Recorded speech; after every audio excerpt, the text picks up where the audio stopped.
That is what the protocol demands. Some confusion has taken place somewhere, but the senior echelons of government, now they have informed me that the senior officers had no information about this. Neither the political executive, that's the ministers, have had any information about it. Tomorrow they will come and do everything. I trust them. I'll come back tomorrow. Sir, you will constitute an investigation team. Government failure? Pardon? Sir, you constitute an investigation team for this problem or issue?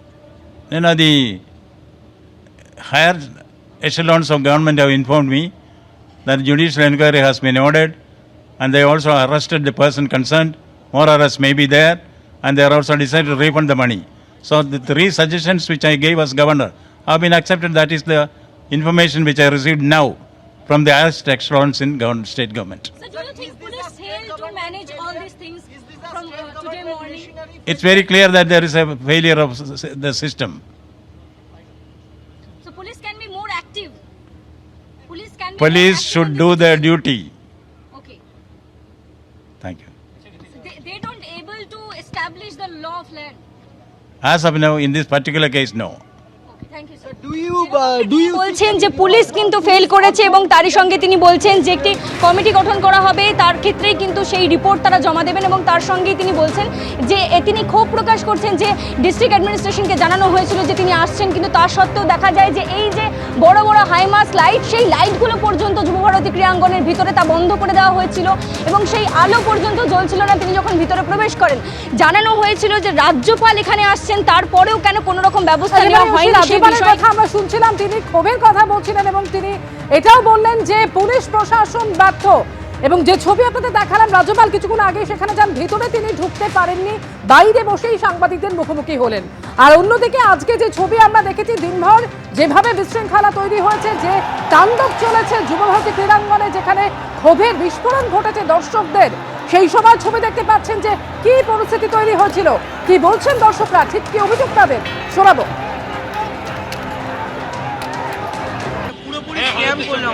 Krishnanagar থেকে দেখার সুযোগই পাওয়া গেল না। রাজনীতি, খালি সব দিকে রাজনীতি। দিদি দাদা নিজেদের দল খেলাচ্ছে, খালি নিজেদের দল খেলিয়ে চলে যাচ্ছে। আমার 7,000 টাকা টিকিট ছিল। একটা বার যদি ওই গাড়িটায় করে অন্তত পুরো মাঠটা ঘোরাতো, আমরা ভগবানকে সামনে থেকে দেখতে পারতাম। ঘেরা ছিল, কারা ছিল 150-200? অরূপ বিশ্বাস, তৃণমূলের চটি যারা দালালরা ছিল, দালাল অরূপ বিশ্বাস। এটা কি অরূপ বিশ্বাসের ফ্যামিলি মিটআপ? অরূপ বিশ্বাসের ফ্যামিলি মিটআপ নাকি? আমাদের মতো সব ফুটবল ফ্যানদের পয়সায় আজকে অরূপ বিশ্বাস সেলফি তুলতে এসেছে এখানে। আমরা যেখানে রয়েছি সেখান থেকে একটা বিন্দু অবধি ওকে দেখা যায়, একটা বিন্দু অবধি ওকে দেখা যায়। কত টাকা দিয়ে টিকিট কেটেছি? আমি 11,800 টাকার টিকিট কেটেছি, এক ফোঁটা দেখতে পাই। একদম ছোট্ট, দেখাই যায়নি। 100টা মানুষ ঘিরে আছে একসাথে, 100টা মানুষ। পলিটিক্যাল লিডারদের চামচা আর পুলিশের লোকজন মিলে ঘিরে রেখেছে পুরো। কাউকে দেখতে পাইনি, কিচ্ছু দেখতে পাইনি। I came here from Bangalore to just to visit and see my goat, but there is absolutely disaster. 2 दिन से यहाँ पर हूँ just to see Messi, and I couldn't even see a glimpse of his. That's a very preposterous. আমাদের email করে বলা হয়েছে এই হবে, ওই হবে, তাই হবে, শাহরুখ খান আসবে, গ্র্যান্ড শো হবে, আর আজকে এত এক্সপেকটেশন নিয়ে এসে এইরকম হচ্ছে। শুধু ফায়দা তুলেছে ফিল্ম স্টার আর পলিটিশিয়ানরা। আমি অনেক ভালোবাসি মেসিকে, আমি ভেবেছি যে অনেকটাই দেখতে পাবো, কিন্তু সেটা হলো না। এরকম ভাবে জড়িয়ে ধরে ছবিটা তুলুন, ছবিটা এটা কি হচ্ছে? উনি ফ্রিতে এসছে, আমরা টাকা দিয়ে এসছি। পুলিশ যারা এখন এত তৎপরতা দেখাচ্ছে, তারা যদি এই তৎপরতা দেখায়নি, ডিপল যে প্লেয়ার, সে প্লেয়ার পর্যন্ত মানুষ সরাচ্ছে, কারণ তারা মেসির গায়ে উঠে যাচ্ছে, মেসিকে জড়িয়ে ধরছে। এর থেকে বাংলা টলি ইন্ডাস্ট্রি যারা সিরিয়াল করে তারা বেশি গার্ড পায় আমাদের এখানে। प्लेन से आए हैं, 10,000 का टिकट था, 10,000 अब जाने का टिकट है फ्लाइट का, और 15,000 स्टेडियम का टिकट था। सब वेस्टेज हो, सब वेस्ट। 15,000 का टिकट हम लेकर आए और ना 15 सेकंड देख पाए। सारा लोग मैनेजमेंट एकदम वर्स्ट मैनेजमेंट। अगर वो लोग चाहता तो पूरा पुलिस को एक कॉर्नर से घेर लेता, मेसी एंट्री मारता कार से, पूरा कार से सब तरफ घूमता, सबको एंजॉय करता, सब कोई जाता। हम लोग ना कुछ देख पाए, ना 15,000 का हम ये लास्ट में ले जा रहे हैं, ना 15 सेकंड देख पाए। অ্যাডমিনিস্ট্রেশন যদি সজাগ থাকতো, ওনারা যদি একটু দায়িত্ব নিয়ে দেখতো যে যখন আউটসাইডার্স না ঢোকে, ওখানে শুধুমাত্র সিকিউরিটি আর ফটোগ্রাফার ছাড়া যেন আর কেউ না থাকে, এটা যদি থাকতো কোনো অসুবিধা হতো না। ওয়েস্ট বেঙ্গলের পাবলিক আর নেক্সট টাইম আর ট্রাস্ট করবে না, যে ইভেন্টে আসুক আর ট্রাস্ট করবে না, কেউ আসতেও চাইবে না। আজকের ঘটনার পরে টোটালটাই স্ক্যাম। টাকা তো আর এমনি এমনি আসে না, অনেকের হার্ডওয়ার্ক থাকে, অনেকের প্যাশন থাকে, সব কিছু নেই, টোটালটাকেই জলাঞ্জলি দিয়ে দিয়েছে আজকে। দর্শকরা অনেকেই অনেক দূর থেকে এসেছেন এবং বারবার যে কথাটা তাদের মুখে উঠে আসছে যে শুধুমাত্র আর্থিক ক্ষতি নয়, কি পরিমাণ হতাশা তাদের মধ্যে তৈরি হয়েছে, তার কারণ মেসিকে দেখবেন বলে তারা এসেছিলেন, হাজার হাজার টাকার টিকিট কেটে এসেছিলেন, কিন্তু তা সত্ত্বেও ভালো করে তারা দেখতে পেলেন না। আর সেই ক্ষোভেরই বহিঃপ্রকাশ ঘটলো কিভাবে আজকে গোটা স্টেডিয়াম জুড়ে যেভাবে ভাঙচুর চললো, তাণ্ডব চললো, তারপরের ছবি তুলে ধরেছেন আমাদের প্রতিনিধি উজ্জ্বল মুখোপাধ্যায়।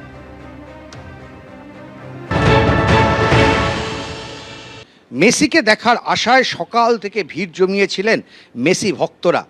গত 2 মাস ধরে পরিশ্রম করে অর্থ ব্যয় করে তারা টিকিট সংগ্রহ করেছিলেন এবং এই জোনটা হচ্ছে ভিভিআইপি জোন, যেখানে টিকিটের মূল্য কিন্তু ছিল বেশ চড়া দামে। একেবারে খাবারের প্যাকেট সঙ্গে নিয়ে বসেছিলেন মেসিকে চোখের সামনে দেখবেন বলে, এবং হয়তো কারুর ভাগ্যে এমনটাও জুটে যেতে পারত যে তারা মেসির সঙ্গে ছবিও পর্যন্ত তুলতেন। কিন্তু এই মুহূর্তে গোটা জায়গাটার এই হচ্ছে অবস্থা। গোটা মাঠটা একেবারে ভেঙে গুড়িয়ে দেওয়া হয়েছে। সমস্ত চেয়ারগুলো এই মুহূর্তে মাঠের মাঝখানে এবং মাঠের পাশে, এবং এই জায়গাটা ছিল ভিভিআইপি জোন। বেশি টাকার টিকিট নিয়ে যারা এসেছিলেন তাদের বসার জায়গা হয়েছিল এখানে, এবং এই মুহূর্তে একটা চেয়ারও কিন্তু এখানে কার্যত আস্ত নেই। কি কারণে এমন ঘটনা ঘটলো তাই নিয়ে বহু বিতর্ক থাকতে পারে, তবে মেসিকে মাত্র কয়েক মুহূর্ত দেখার জন্য যারা কষ্ট করে স্টেডিয়ামে এসেছিলেন তারা কিন্তু সেই আশা থেকে বঞ্চিত হয়েছেন, এমনটাই তাদের অভিযোগ। এবং তারপর তাদের সমস্ত ক্ষোভ গিয়ে পড়ে স্টেডিয়ামের ওপরে, স্টেডিয়ামের চেয়ারের ওপরে, এবং গোটা স্টেডিয়ামটা এইভাবে ভেঙে একেবারে গুড়িয়ে দেওয়া হয়েছে। স্বপ্নের স্টেডিয়াম, বহু কষ্টে তৈরি হয়েছে এই যুব ভারতী ক্রীড়াঙ্গন, কিন্তু যেভাবে এই স্টেডিয়ামের ভাঙচুর করা হলো, যেভাবে চেয়ারগুলোকে ভেঙে মাঠের মাঝখানে ফেলে দেওয়া হলো, নিঃসন্দেহে এটা যে একটা কলঙ্কময় দিন তাতে কোনো সন্দেহ নেই। ক্যামেরায় পার্থপ্রতিম রায়ের সঙ্গে উজ্জ্বল মুখোপাধ্যায়, এবিপি আনন্দ, কলকাতা। স্টেডিয়ামের চেয়ার ভাঙচুর করা হলো, মঞ্চ ভাঙচুর করা হলো এবং ক্রীড়াঙ্গনে ঢুকে একেবারে তাণ্ডব চললো। হাতে গেরুয়া পতাকা, মুখে জয় শ্রীরাম স্লোগান বলে তাণ্ডব চালানো কয়েকজন। গ্যালারি থেকে ফেন্সিং টপকে মাঠে ঢুকে চললো তাণ্ডব।